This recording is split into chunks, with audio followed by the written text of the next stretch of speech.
Assalamualaikum warahmatullahi wabarakatuh. Perkenalkan, kami dari kelompok mata kuliah Keteknik Sociopreneurship yang diampuni oleh dosen Bu Rizka Ramayanti.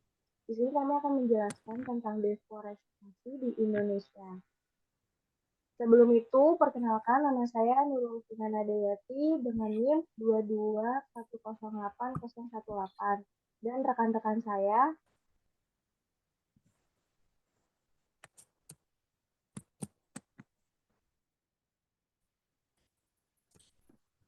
Saya Sekar Hairunisa dengan NIM 221088004.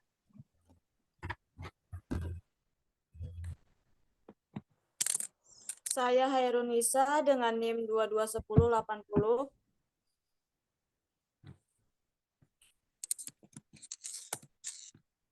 Saya Yesika Putri, NIM saya 22108016. Saya Diana Mulhima dengan NIM 22108002. Oke, dimulai dari pembahasan yang pertama, boleh di next, Diana. Fakta tentang Indonesia. Yang pertama itu, luas hutan menduduki posisi ke-8 hutan terluas di dunia dan posisi ketiga hutan tropis terluas di dunia setelah Brazil dan Republik Demokrasi Kongo. Indonesia memiliki keanekaragaman flora dan fauna yang unik. Selain itu, aneka-ragam yang dimiliki oleh Indonesia berupa 10% spesies tumbuhan berbunga, 12% spesies mamalia, 16% spesies reptil dan amfibi, dan 25% spesies ikan.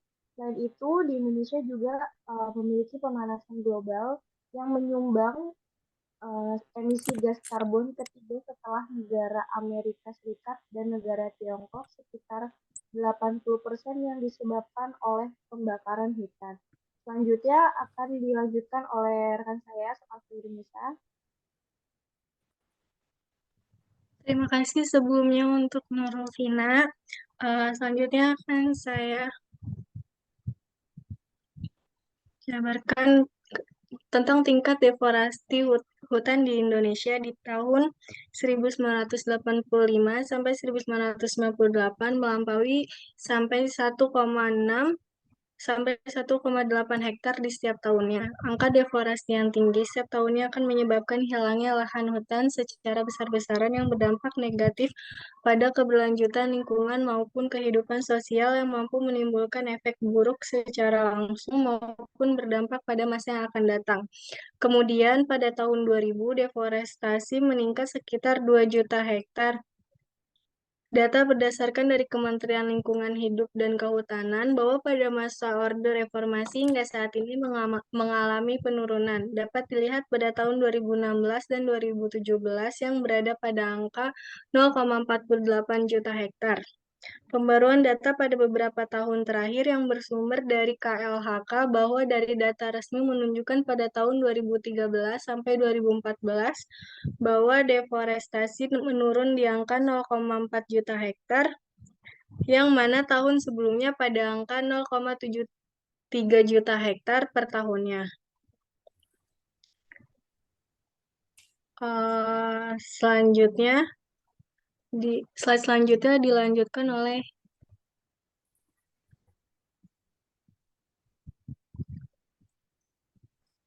Diana.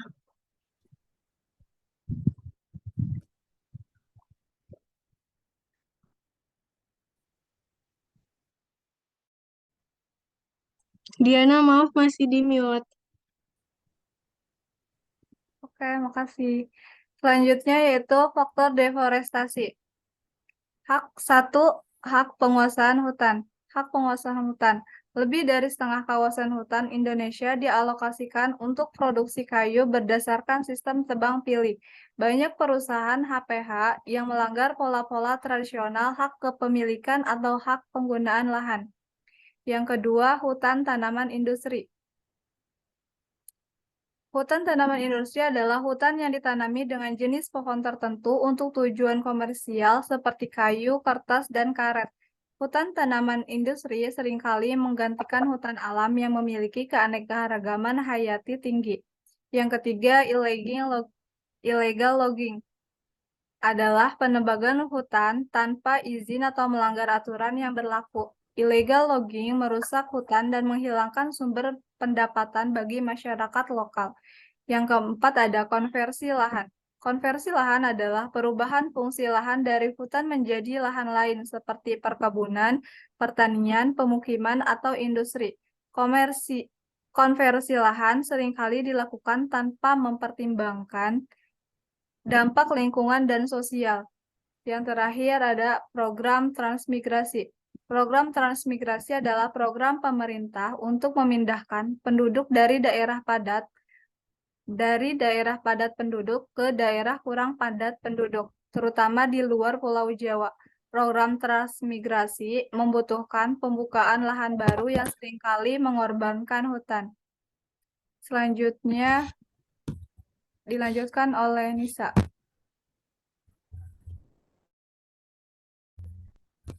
Baik, terima kasih kepada Diana menerima.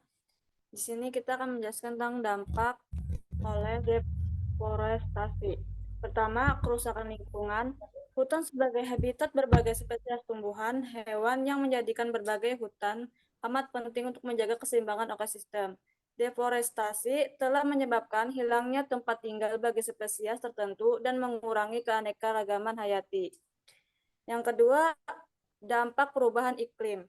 Hutan yang berfungsi sebagai penyerap karbon alami kehilangan kemampuan itu. Seiring berkurangnya luasnya hutan, deforestasi telah menyebabkan karbon yang tadinya bisa disimpan di hutan sekarang dilepaskan ke atmosfer.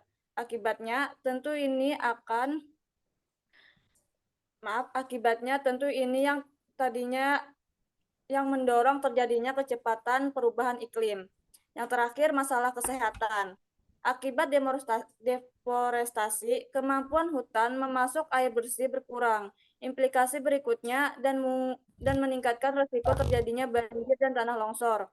Ujung-ujungnya, kesehatan manusia, terutama bagi mereka yang tinggal di daerah terdampak, tentu akan menghadapi masalah yang tidak ringan. Sekian dari saya, selanjutnya.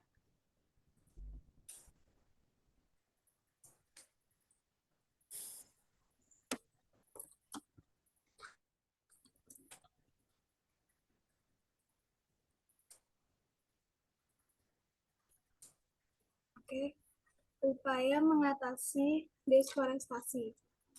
Pada tahun 2009, Presiden Indonesia saat itu Susilo Bambang Yudhoyono menyampaikan pada para pemimpin negara-negara G20 bahwa Indonesia sanggup menurunkan tingkat emisi gas karbonnya pada tahun 2020 sebanyak 20% di program dan percaya itu dapat ditingkatkan hingga 40% dengan keterlibatan dukungan internasional atau Direktorat Jenderal Pengendalian Perubahan Iklim tahun 2013. Sementara itu, PBB meluncurkan sebuah program bernama REDD+, yang menjadi salah satu tindak lanjut pada konvensi perubahan iklim PBB pada tahun 2007. Presiden Indonesia menandatangani perjanjian REDD+ antara Indonesia dan Norwegia. Merupakan satu bentuk kegiatan perlindungan lingkungan untuk menekan emisi gas karbon akibat dari deforestasi dan degradasi hutan di Indonesia. Selanjutnya.